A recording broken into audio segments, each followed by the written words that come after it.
Section 2. You will hear a guide at an art museum talking to a group of visitors.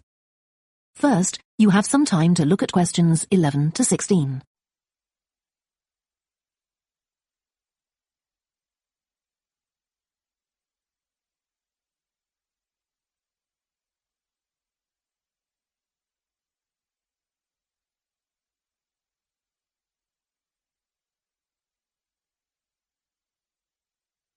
Now listen carefully and answer questions 11 to 16.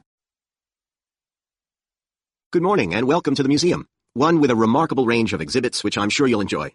My name's Greg and I'll tell you about the various collections as we go around. But before we go, let me just give you a taste of what we have here. Well, for one thing, we have a fine collection of 20th and 21st century paintings, many by very well-known artists. I'm sure you'll recognize several of the paintings. This is the gallery that attracts the largest number of visitors, so it's best to go in early in the day before the crowds arrive.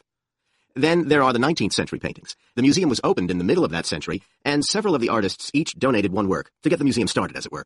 So they're of special interest to us. We feel closer to them than to other works. The sculpture gallery has a number of fine exhibits, but I'm afraid it's currently closed for refurbishment. You'll need to come back next year to see it properly, but a number of the sculptures have been moved to other parts of the museum. Around the World is a temporary exhibition. You've probably seen something about it on TV or in the newspapers. It's created a great deal of interest because it presents objects from every continent and many countries and provides information about their social context, why they were made, who for, and so on. Then there's the collection of coins.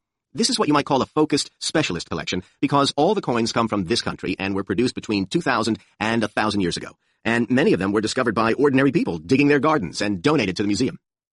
All our porcelain and glass was left to the museum by its founder when he died in 1878, and in the terms of his will, we're not allowed to add anything to that collection. He believed it was perfect in itself, and we don't see any reason to disagree. Before you hear the rest of the talk, you have some time to look at questions 17 to 20.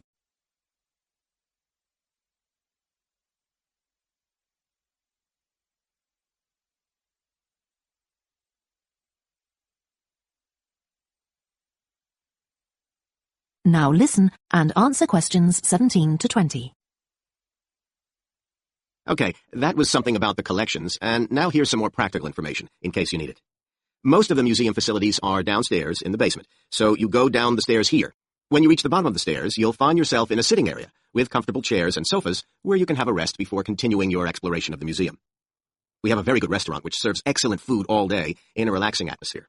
To reach it, when you get to the bottom of the stairs, go straight ahead to the far side of the sitting area, then turn right into the corridor. You'll see the door of the restaurant facing you.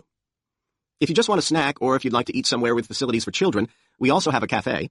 When you reach the bottom of the stairs, you'll need to go straight ahead, turn right into the corridor, and the cafe is immediately on the right. And talking about children, there are baby-changing facilities downstairs.